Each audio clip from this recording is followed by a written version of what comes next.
Las organizaciones clandestinas figuraron en todos los momentos, o sea, desde el primer momento, y fundamentalmente sus primeros pasos y la razón de ser era la solidaridad y el mantenimiento de los que estábamos en las cárceles, claro. Y nuestra formación social fundamentalmente se desarrolló dentro de las cárceles, porque dentro de las cárceles organizábamos grupos donde camaradas ya dirigentes, digamos así, por su formación y por sus conocimientos, pues a dar charlas sociales.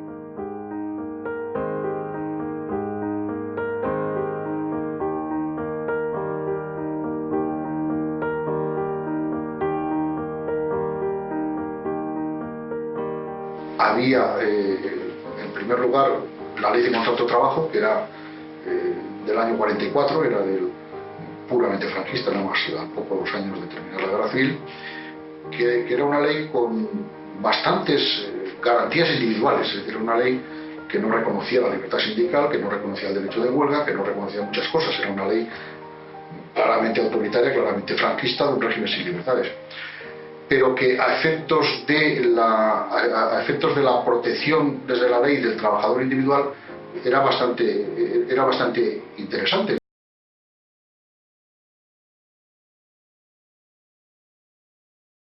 Comisiones Obreras entonces era un movimiento donde aparecía ante un problema determinado de una empresa, y cuando ese problema más o menos tenía la solución o no la solución, pero se había llegado a un fin, pues desaparecían las comisiones obreras y demás, ¿no?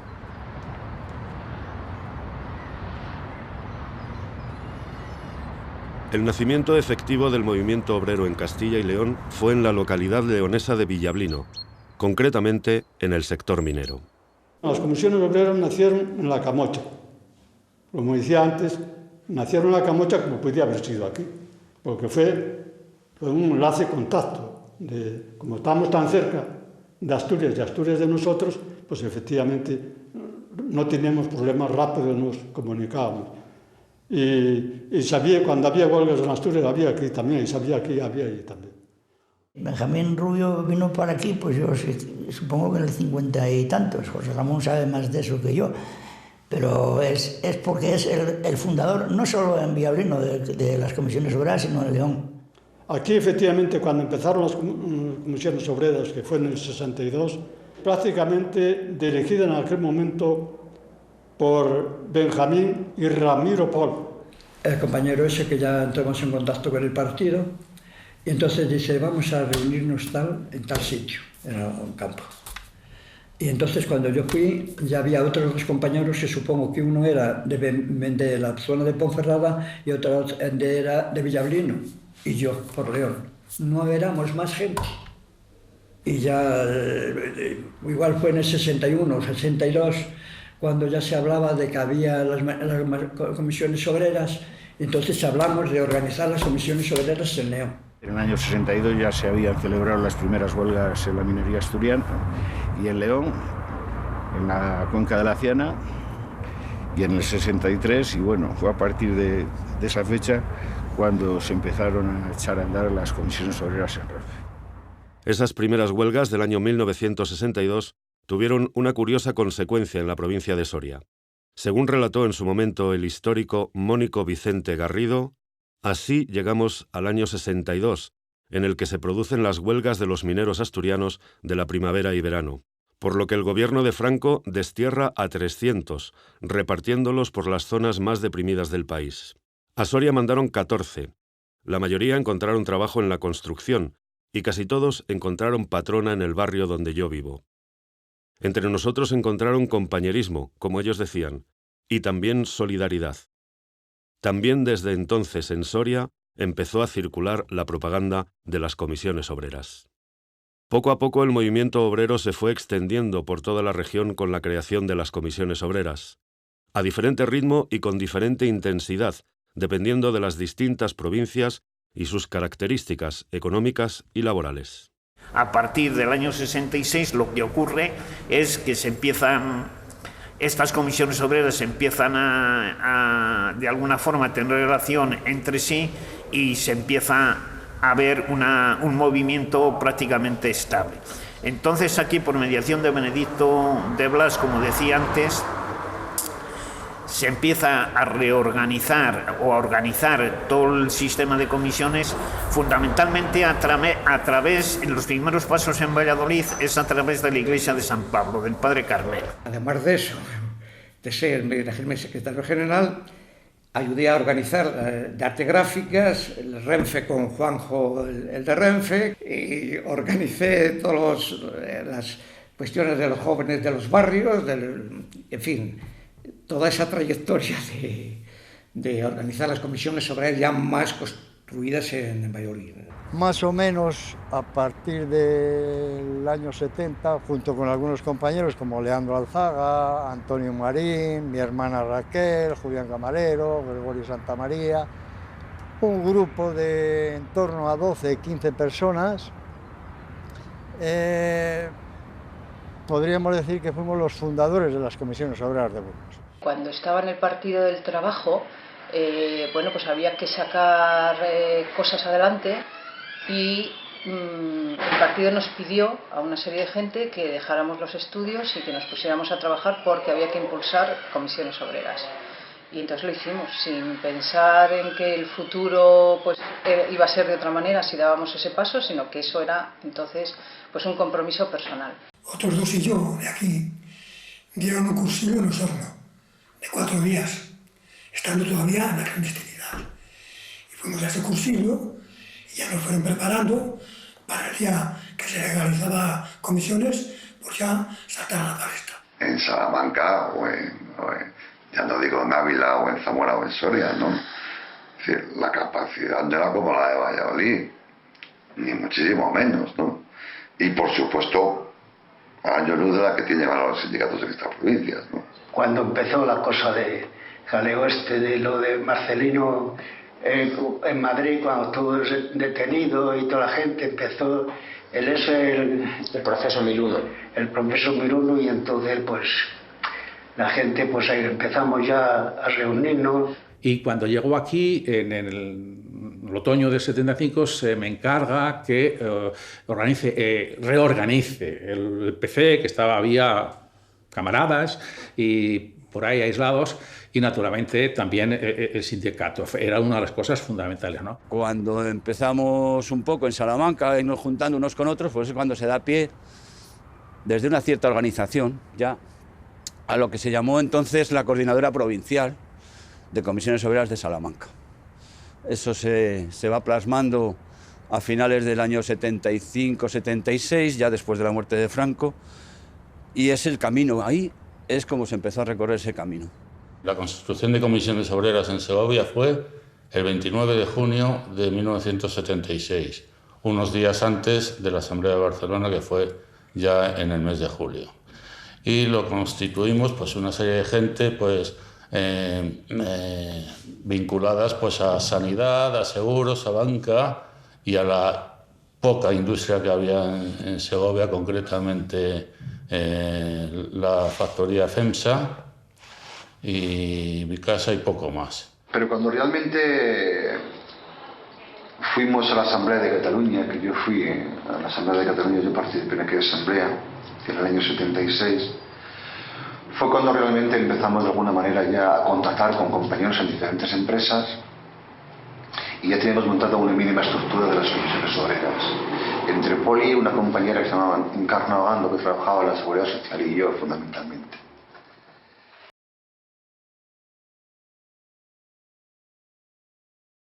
En la construcción de comisiones obreras, a partir de la década de los 50, una de las pretensiones era eso, es decir, ser un sindicato, pues eso, lo que se llamaba sociopolítico, de clase, asambleario y plural.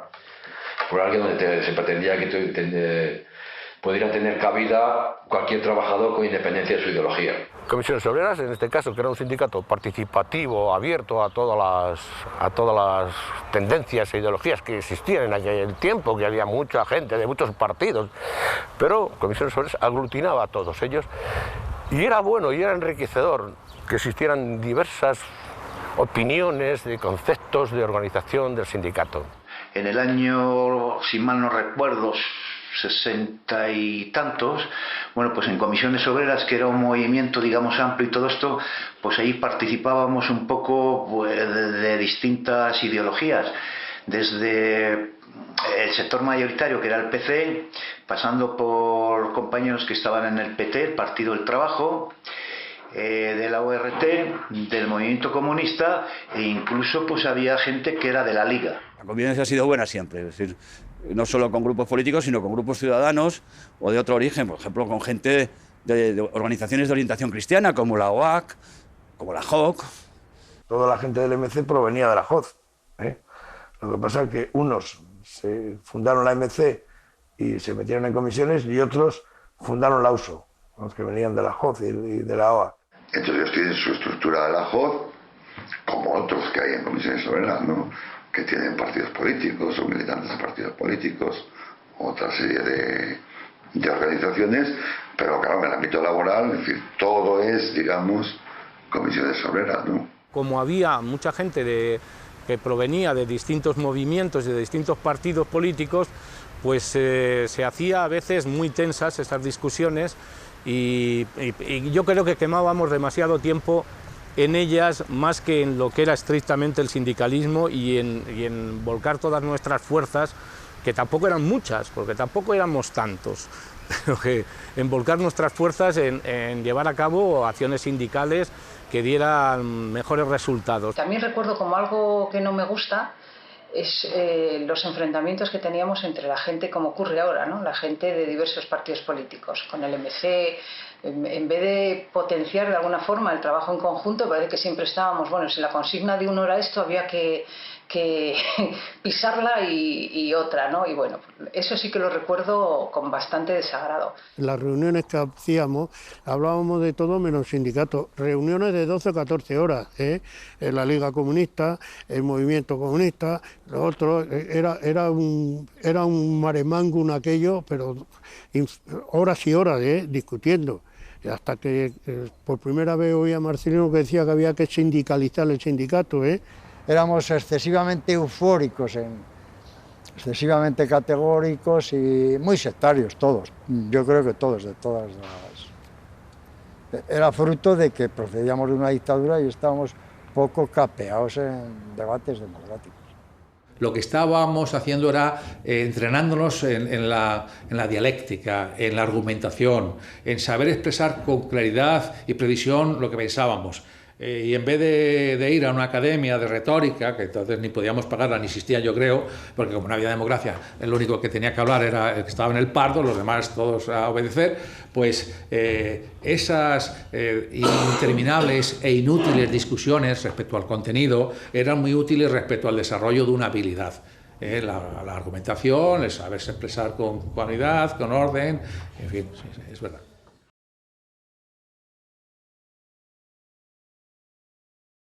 ¿Dónde nos reuníamos? Pues yo recuerdo pues en los Pinares de Cortes, igual a ti no te dice nada y todo esto, entonces había solamente una entrada y salida, de ahí pues veíamos un poco si venía gente sospechosa o la policía o lo que fuera y tal, en los Pinares de Fuentes Blancas, etcétera, en las iglesias.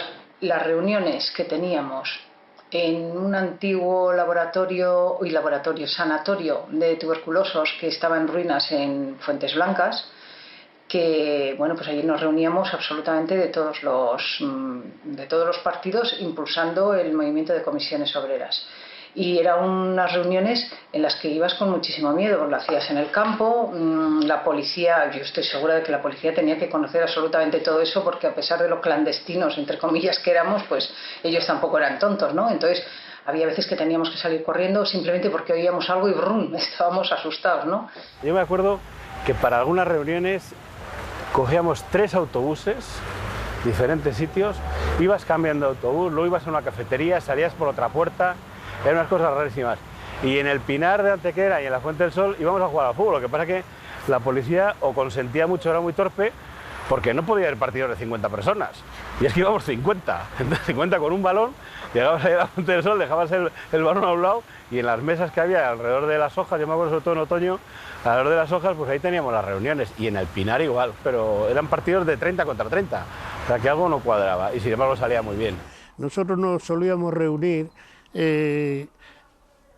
algunas veces hay una finca ahí que llamamos El Regajo, hay una plataforma arriba y se ve la carretera de abajo y por atrás no puede venir nadie. Y allí nos poníamos, y venían algunos, porque la policía que había aquí entonces, la policía secreta que llamábamos, la nacional ahora, ¿sabes? Pues no era tonta, sabía como eso, pero si lo veíamos venir sacábamos una baraja y nos poníamos a jugar a la baraja. Hacíamos las reuniones en los ríos, donde podía y tal. Entonces, ¿cómo lo hacíamos? Bueno, pues convocabas a algunos compañeros o alguna gente que tenías conocida del pueblo y tal, y la llevabas allí discutíamos la posibilidad de organizarnos y tal, y los sectores pues son de más, a lo mejor aquí de Renfe iba bastante gente, de construcción alguna, de algunos sectores y tal, y ya conseguíamos allí reuniones y tal, de a lo mejor de 20 y tantos o 30, y entonces conseguir 30 personas en un río discutiendo ya la posibilidad de organizarse y de empezar a organizar comisiones obreras, pues esa era nuestra misión. Y la primera asamblea interramas que hubo en León, la más importante, aunque hubo asambleas anteriores, pero con carácter provincial, fue en el año 66. Donde acudieron pues de las cuencas mineras y de toda la provincia, y se celebró una gran asamblea a orillas del río Bernesga. Ya fuimos mejorando y a lo mejor después ya, ¿qué pasaba? Que empezaron a lo mejor a solidarizarse con nosotros y a empezar con nosotros pues gente de la iglesia, o sea, la JOA, tal. ¿Y qué pasaba con eso? Pues que ya nos conseguíamos algunas reuniones en centros que a mí me hacía mucha... Decía, pero ¿cómo es posible, joder, hacer una reunión en un local de la iglesia? Y en reunirnos en sitios distintos. Anecdóticamente, uno de los sitios en los que hubo una reunión importante en la que yo participé fue ni más ni menos que el convento de Santo Tomás, en el mismo convento de Santo Tomás, en una sala que nos prestaron los frailes, muy majos. Aquí estaba también la OA y eran los que nos facilitaban el local para hacer esas asambleas del movimiento segoviano en su conjunto. Nosotros pudimos funcionar gracias a que la Iglesia con conciencia social, que estaba la JOCE, estaba la GEZ, estaba la OAZ, una serie de grupos vinculados a los movimientos cristianos progresistas que se llaman ahora, pero fundamentalmente a una profunda conciencia de clase trabajadora, gracias a eso nos pudimos organizar. Porque la Iglesia decidió implicar a curas en el movimiento obrero para de alguna forma influir desde el punto de vista eclesiástico, y ellos lo que reconocían es que había sido al revés, se habían obrerizado los sacerdotes. Yo me ordené de cura en 1965 y conocí a los curas obreros en Francia, estuve un año allí, que entonces estaban empezando otra vez porque habían sido prohibidos por el Vaticano. Y los más famosos curas obreros, además de Centeno, uno muy famoso es García Salve, que García Salve era jesuita, empezó escribiendo libros de la Virgen y al final acabó escribiendo libros de Lenin. Entonces eran gente que lo primero que hacían era trabajar y luego eran curas.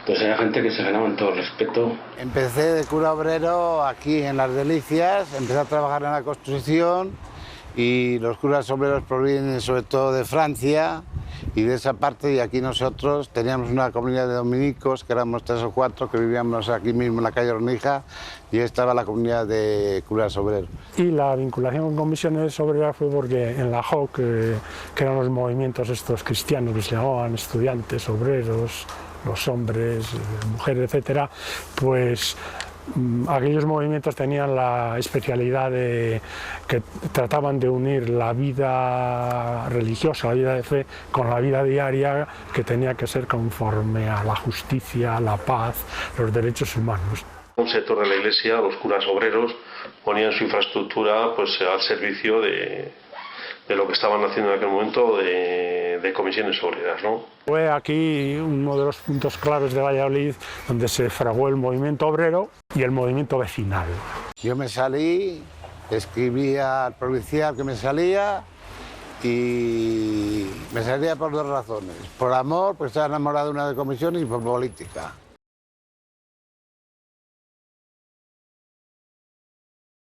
La primera del 62, que fue una en mayo, otra en septiembre, la de septiembre fue muy dura, fue cuando empezaron a dar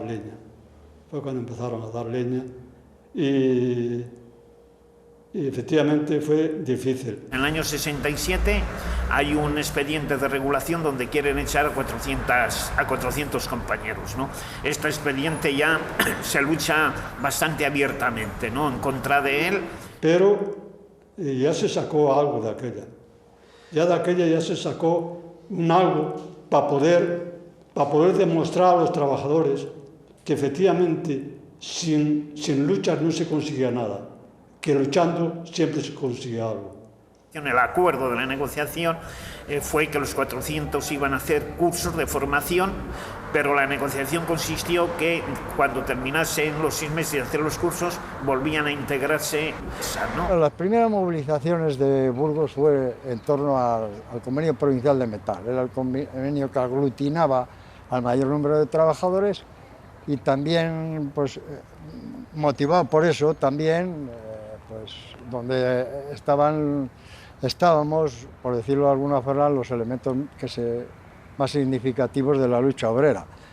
Y de hecho en Burgos pues fue donde en torno a los convenios provinciales del metal hicimos grandes movilizaciones muy reprimidas por la policía, etc. Cuando vosotros hicisteis la huelga de la construcción. Eso ya en el 75. En el 75, bueno, pues a los 2 meses hicimos la huelga nosotros, la huelga del metal, sí, en la que yo jugué un papel importante. Sí, y además, aquí en este sindicato, el que nos hizo muchísimo daño fue el camarada Velasco, que entonces trabajaba con nosotros. Ahora después, por lo que sabemos, se fue al Partido Popular, porque aquí le cosificaron y trataron de captarle. Y el sindicato, que quería seguir viviendo o superviviendo, pretendía encabezar la huelga del sindicato metal. Y aquí estaba yo trabajando, que entonces era vocal de la sección social del sindicato provincial, local y provincial de León, del ramo del metal. Y aquí le chafamos muchas cosas. La primera manifestación legalizada en Valladolid la pedimos nosotros, desde las estructuras del vertical, con el convenio provincial, y fue una manifestación de mucha asistencia de gente, no solamente de metalúrgicos, evidentemente, porque aquello era digamos, el vehículo, el canal, ¿no?, para canalizar en aquel momento todo tipo de reivindicaciones. Todo el mundo va a esa manifestación, es una manifestación enorme, y luego ya, bueno, pues efectivamente aparecen huelgas en el metal, huelgas en la fase y tal. Participábamos mucho más también solidariamente en las luchas de otros sectores. Recuerdo la huelga de FASA del año 74, me parece, que las mujeres, seas mujer de fasero o no, como era mi caso y el de otras muchas, íbamos allí a las concentraciones y nos manifestábamos como mujeres de faseros represaliados y tal. O sea, había mucha acción, mucha interacción. No se quedaba cada uno luchando por lo suyo. A raíz de la negociación del convenio colectivo, todavía en el vertical, claro, fue la primera huelga que se inició, que duró 1 mes y medio. Se inició en agosto en octubre. En esa huelga hubo 12 detenidos y procesados. Procesos que luego concluyó en una amnistía, que lo llevaba José María Alonso Franz, precisamente el abogado. Y yo estuve como consecuencia de esa 1 mes y medio en prisión. Luego fui indemnizado por la administración con 500 euros, hace escasamente 2 años, por los represaliados del franquismo. En construcción es muy famosa la operación Caldereta, que es donde metíamos los alimentos que luego repartíamos aquí según las necesidades para todos los trabajadores. Un movimiento espontáneo de recaudación de fondos, lo que ahora se llama caja de resistencia, pero que lo hacíamos con las calderetas de hierro. Hubo algún espabilado que lo hacía por su cuenta, sin atender a la organización, pero bueno, los mínimos. El hecho es que fue un movimiento espontáneo masivo, es decir, la participación de la ciudadanía fue tremenda. Y luego el apoyo de los pequeños comerciantes que gracias a ese dinero y con lo que ellos aportaban, pues daban de comer a, hablamos de 6.000 trabajadores más o menos, o 7.000 que éramos los que participamos en la huelga provincial. Y hubo dos conflictos muy gordos en Zamora, que fueron los primeros. Uno como muy espontáneo, que fue el de la construcción, que fue en noviembre del año 77, que fue un conflicto en que duró 2 semanas, pero recuerdo que entonces había muchísimo trabajo en la construcción. Y hay varias fotografías en que nos juntábamos 4.000 o 5.000 trabajadores en el campo de fútbol del Zamora Club de Fútbol, ¿no? Fue tremendo. Y ya hubo un conflicto que duró también 4 semanas, que fue el del metal, también en diciembre del año 77. Y de alguna manera ya hubo un cierto reconocimiento por parte de la patronal de que lo que tenía que negociar eran con los sindicatos UGT y comisiones obreras, que éramos los que estábamos funcionando en estos momentos.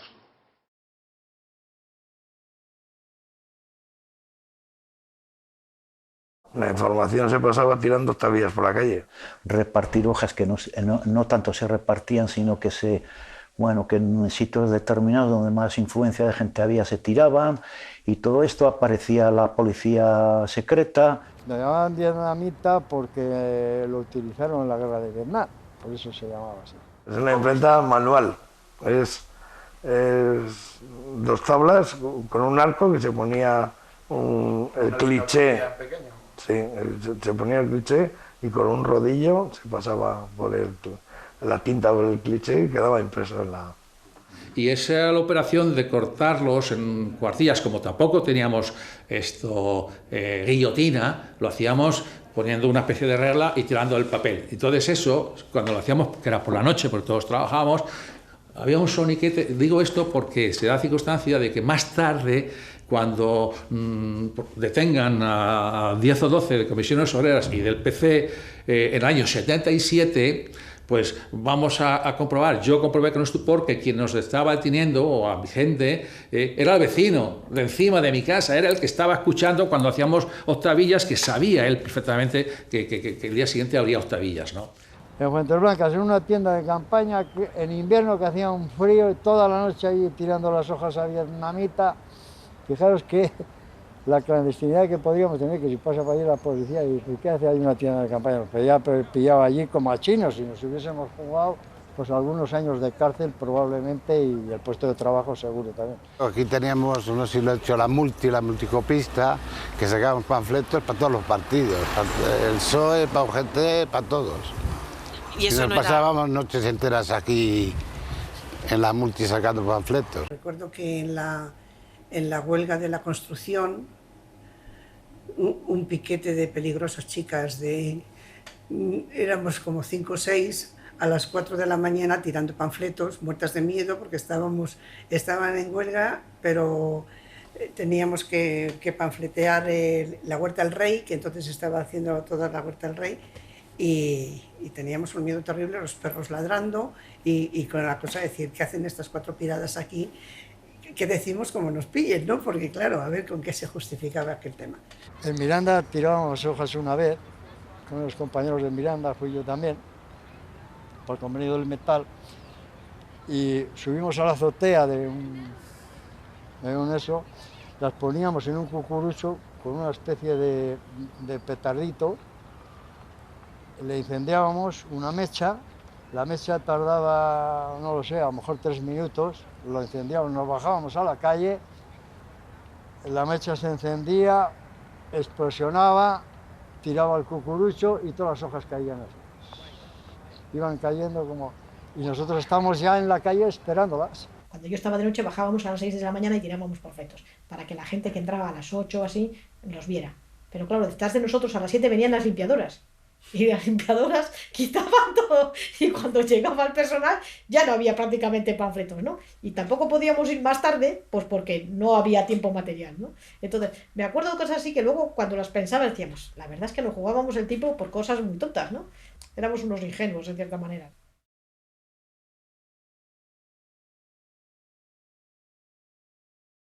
En aquel momento cualquier situación significaba pues detenerte, torturas en la comisaría y luego penas de cárcel de gente que se tiró por repartir octavillas, pues 1 año en la cárcel hasta que hubo libertad y democracia. Es decir, fueron momentos muy tensos. Recuerdo el caso de Cancho, que se le tiró fue defenestrado, le tiraron por la ventana o le torturaron, y ahí hubo una situación muy dramática, cayó por la ventana de la comisaría. Y es que a pesar de la aureola que hay en determinadas comunidades por el tema de la represión franquista, Castilla y León fue de las regiones donde más represión hubo. Fundamentalmente porque había un sentimiento caciquil o de ideología conservadora, y las consecuencias fueron numéricamente, no se puede hacer ahora guerra de decir quién tuvo más o quién tuvo menos, pero Castilla y León fue una región muy represaliada. Cuando el proceso de Burgos, en diciembre del 70, pues fuimos detenidos. Por la mañana, que trabajaba aquí en una obra, y yo estaba en la térmica, la primera fase de la térmica de carbón que se hizo, estaba en la Robla, y allí fueron por mí, allí los pájaros, y nos tuvieron a ambos, con Antonio, fuimos los que más estuvimos, porque los tres formábamos parte del comité provincial. Bueno, pues allí estuvimos 21 días. Claro. Sí. Indudablemente te someten a la tortura psíquica, sobre todo a mí lo que más daño me hizo. No, y física. Yo me defendí bastante bien, pero hubo otros que se defendieron peor, pero te someten a la tortura, te ningunean, te rebajan, te tratan de convencer incluso que trabajes para ellos, y también a la física. Luego nos pasaron a la cárcel, estuvimos 43 días, 2 años en libertad provisional. Y en aquellos momentos la represión era tremenda, porque estábamos los estudiantes, con la policía entrando a caballo en el Paraninfo de Medicina y en lo que era antes Filosofía y Derecho. Ha habido mujeres que han luchado mucho también con nosotros, muy duramente. Algunas se ponían un cojín aquí en la barriga como que estaban en estado para que no les pegaran, porque daban leña, claro, a todo. Lo que yo sí noté en aquellos primeros años, ¿no?, es que había mucho miedo a la represión, al encarcelamiento, y había una actitud totalmente contraria a la injusticia, ¿no? Como unas personas que están peleando por la libertad puedan ser encarceladas. Estábamos Teodoro Pintado y yo haciendo de piquete informativo. Cuando vino la policía tuvimos que salir corriendo, nos metimos en una obra que estaba, no una obra, era una casa derrumbada, no tenía salida, y arrastras por entre los escombros, y la policía con la linterna, salgan de ahí. Ni para Dios. A las 11 el guarda jurado y otro miembro me cogen cada uno de un brazo, pero normalmente viene y me dice: Mauri, nos han dicho que te saquemos de la fábrica, punto, y no hay más explicaciones. Por supuesto, me sacan de la fábrica. Yo cuando salgo de la fábrica es cuando veo que la policía armada está allí, pero luego por supuesto hay un juicio por el despido. Y a mí no me despiden porque haya iniciado una huelga, a mí me despiden porque tengo 165 faltas de puntualidad en el año anterior. Pero resulta que no hay juicio, porque el magistrado, cuando empieza a celebrar el juicio, les dice a los representantes de la empresa textualmente: ¿ustedes piensan que soy idiota? Y les dice: a las 3 faltas de puntualidad, falta leve; a las 6, falta grave; y a las 9, falta muy grave y despido justificado. Pero a las 165... Se han pasado muchas situaciones violentas por parte de pues en aquella época la represión que existía. Pero bueno, forma parte de eso, y eso nos enriqueció más.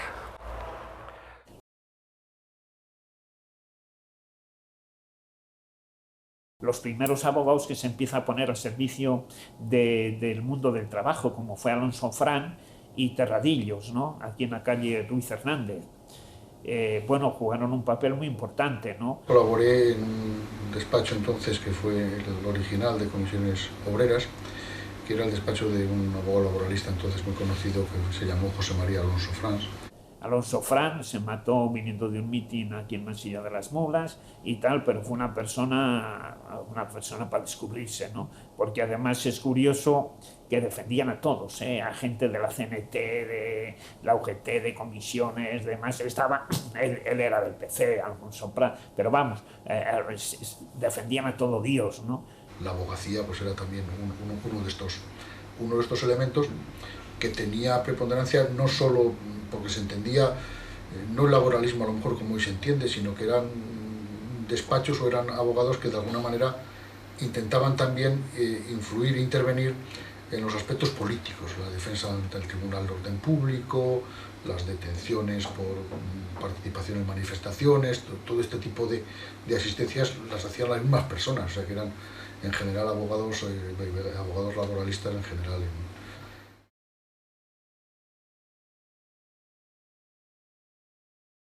Hubo mujeres, desde luego, abanderadas, o sea, que eran ellas las que daban de alguna manera la cara de esas comisiones obreras. Muchas mujeres que al principio entraban en los sindicatos con mucho entusiasmo y mujeres muy luchadoras y muy destacadas, una vez que ya eran madres, se apartaban un poco o no se asumían las responsabilidades, porque era muy difícil compatibilizar la vida laboral y familiar. Las mujeres que estábamos allí, había dos tipos de mujeres, solteras o separadas. El resto de las mujeres tenían que irse a casa, no podían estar aquí. El feminismo de alguna manera lo aparcamos nosotras, que fue un error, por intentar conseguir otros derechos que pensábamos que no iban parejos al de la igualdad, ¿no? Luego nos hemos dado cuenta de que no, de que tendríamos que haber luchado también de forma transversal porque las mujeres fueran reconocidas. Cuando acababa la reunión y te tomabas un vino y charlabas y llegaba ya una hora, decías, bueno, me voy a casa.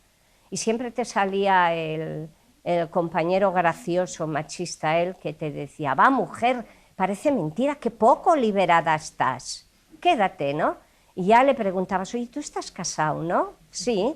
¿Y por qué no te vas a casa a liberar a tu mujer, que la tienes allí aguantando a los niños, no? Yo también creo que cuando tú quieres hacer una cosa, también tienes tú que organizarte tu vida para compaginarla, ¿no? Yo, por ejemplo, trabajaba turnos en aquella época. Cuando ya tenía 1 año y medio, pues ya decidí que tenía que dejar de trabajar a turnos, porque eso era incompatible con la casa, la militancia, los niños, el sindicato, todo, ¿no? Entonces, claro, el dejar de trabajar a turnos suponía ganar menos dinero. Yo recuerdo episodios de compañeras pues que fueron, de alguna manera, pues llamadas frígidas y demás, y si no mantenían relaciones con gente del partido porque no le daba la gana, ¿no? Entonces, como que también el tema sexual también era utilizado de alguna forma como para utilizar también a las mujeres. Yo fui elegida secretaria provincial de Comisiones Obreras en el año 90. En el año 90 del siglo pasado, que queda muy lejos, pero que ha sido antes de ayer.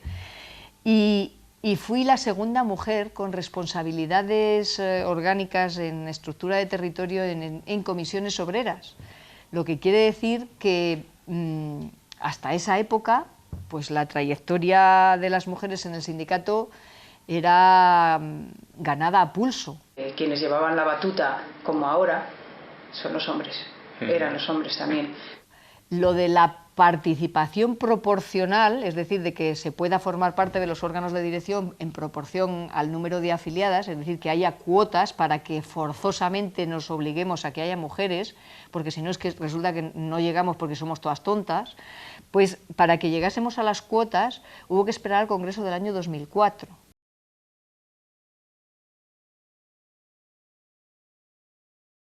En 1967, el Tribunal de Orden Público dictó varias sentencias, a través de las cuales se ilegalizaba en la práctica la actividad de las comisiones obreras, profundizando entonces en su característica clandestina.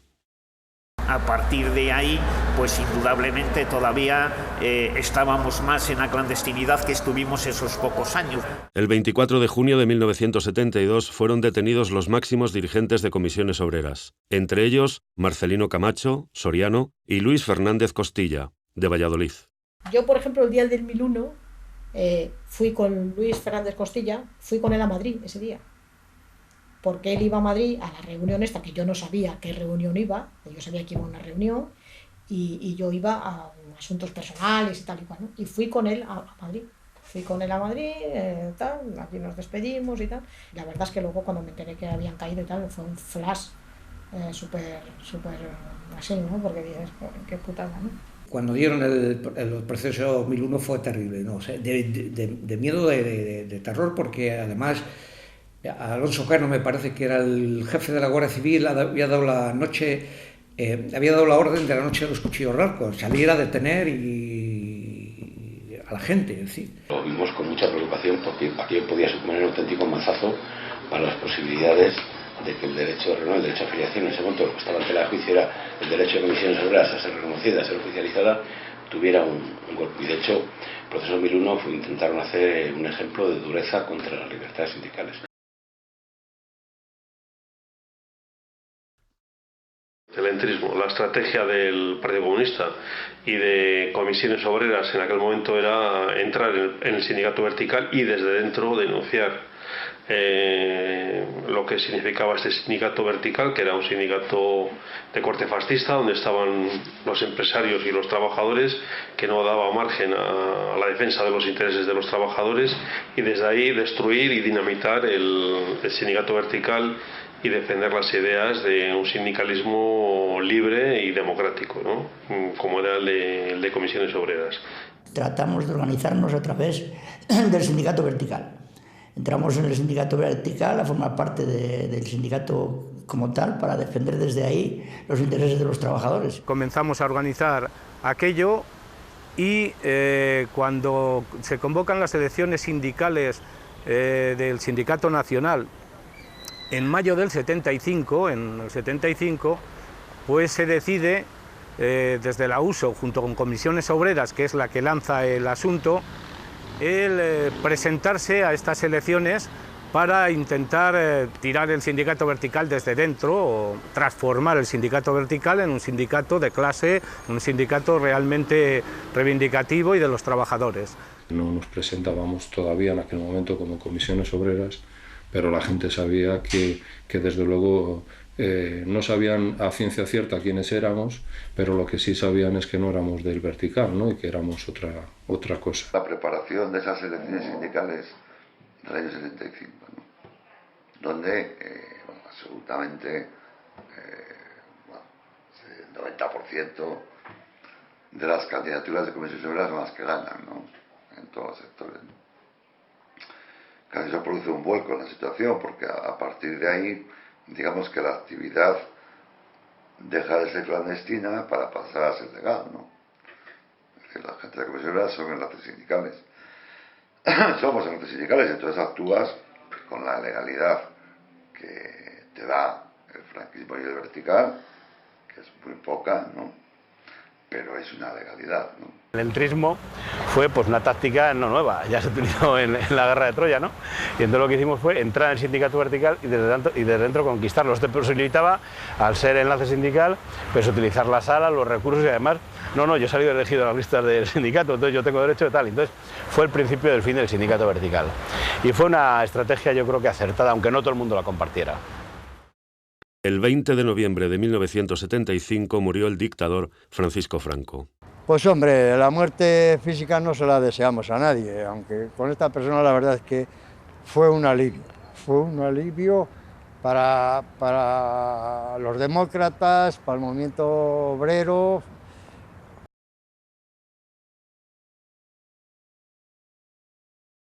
Bueno, Comisiones Obreras lo que está planteando durante todo el tiempo es, en la legalidad, cuando llegue la legalidad, crear un sindicato unitario, ¿no? En España. No único, en el sentido uniformado, pero sí unitario. Que haya un solo sindicato de trabajadores donde tengan cabida pues todas las tendencias que pueda haber, ¿no? Con flexibilidad. Como hay en muchos países, ¿no? Donde solo hay un sindicato. Tras un intento prohibido de hacer el primer congreso de comisiones obreras en Madrid, se celebró en Barcelona una asamblea en la que se decide poner sobre la mesa el cambio del funcionamiento de la organización, de movimiento obrero a sindicato. Lógicamente, el propio régimen, que todavía está vigente, y el capital y tal, pues todavía se interesa, porque el Partido Socialista y la UGT y esto lo reconocen ellos, no es que lo diga yo, ¿no? Que han tenido un papel poco relevante en todo ese proceso, pues plantean con mucha fuerza mantener el propio sindicato, que es la UGT, y por lo tanto no aceptar el que pueda haber todo el mundo integrado en un sindicato. Entonces a partir de ahí, bueno, pues se produce la discusión en comisiones obreras, ¿no? ¿Qué hacer, no? Constituir un sindicato, porque ya lo que no habíamos conocido nunca, que no habíamos conocido a la UGT nunca en la práctica, en la lucha, en la calle, en las asambleas, en las fábricas, no lo habíamos conocido. De la noche a la mañana te encuentras los trabajadores que dicen, no, es que un sindicato que se llama UGT, pues nos va a comer la tostada. Entonces nos tenemos que crear en un sindicato. Al final hay una ley mayoritaria que decide que, puesto que no va a haber unidad sindical, pues hay que crear un sindicato, ¿no? Porque si no, el que no lo constituya y se organice, pues va a tener desventaja frente al que venga organizado, ¿no? Aunque sea más pequeño, ¿no? Pero hubo tensión en el sentido de que queríamos seguir manteniendo esas comisiones obreras reivindicativas de clase. 12 días después de la Asamblea de Barcelona tiene lugar en Burgos la primera asamblea tolerada de comisiones obreras en España. Era un mitin de comisiones obreras y estaban entonces en comisiones obreras pues la mayoría de los partidos de izquierda del país. Estaba la gente del PT, de la ORT, la gente del PC, que era la mayoría. Bueno, pues fue la primera explosión y el primer acto masivo donde la gente participó, y fue pues una verdadera alegría para la mayoría de los que llevábamos años ya militando en el movimiento obrero o en el movimiento político. Y aquello, bueno, pues fue un paso adelante importantísimo, el que se pudiera hacer pública una asamblea multitudinaria y encima la primera de España en un sitio como Burgos. Bueno, aquello hubiera sido para colgarnos un montón de medallas, y sobre todo porque se pudo hacer, porque a lo mejor se dejaron de lado esos enfrentamientos que teníamos entre pues el MC, el PT, el PC, el PSOE, bueno, cada uno éramos de una madre, ¿no? La Asamblea de Caballería fue de alguna forma un desafío a la legalidad de la libertad sindical. Era de alguna forma intentar hacer algo legal cuando los sindicatos no éramos legales, a ver si se atrevían, y no se atrevieron a reprimir. En los datos que vienen de la época, pues se habla de 8 o 10.000 personas que estuvieron congregadas pues aquí en el solar de Caballería. Y aquella noche yo con mucha emoción, y me estoy emocionando ahora al deciroslo, pues que dirían en Radio París que en Burgos, una ciudad aparentemente muy religiosa, cuna de la represión franquista, de los juicios a los militantes de ETA en aquellos momentos, etcétera, y de capitanía de la Sexta Región Militar, se celebrase la primera asamblea de comisiones obreras tolerada en España, pues para nosotros es un orgullo. Pues fue un acontecimiento que desde luego marcó y animó a mucha gente, de tal manera pues que ya a partir de ese momento, bueno, pues aunque no estábamos legalizados, las cosas pues bueno ya fueron cambiando, y bueno, tanto la derecha como la patronal pues ya vieron que había un sindicato importante en la provincia de Burgos y en el Estado español, claro. La legalización estaba cerca, pero antes de que se produjese tuvo lugar un hecho terrible que también nos tocó de lleno en Castilla y León. El 24 de enero de 1977 se perpetró una matanza en Madrid. Uno de los asesinados fue el joven abogado salmantino Serafín Holgado. Lo de Atocha fue terrible, o sea, el asesinato de los compañeros de Atocha, entre los que se encontraba el compañero nuestro de Salamanca, Serafín Holgado, pues fue yo no lo sé, sería difícil de decir, aquello fue como una tremenda pedrada que te ha caído encima, y era difícil dar crédito a lo que las noticias cuando llegaron. Fue un momento crítico en el que vimos, por lo menos desde aquí, se notaba el ver que aquí iban a por nosotros descaradamente esta gente, y que no. Yo luego estuve en Madrid en la manifestación que hubo en los entierros y en todo aquel follón, porque fuimos desde aquí a Madrid a manifestarnos allí, Y desde luego fue un momento muy crítico, muy crítico. Yo pensé que aquello nos volvíamos otra vez, no la clandestinidad, que todavía estábamos en ella, sino más a clandestinos todavía. Estos son momentos muy difíciles, donde parece que todo puede volverse atrás, ¿no?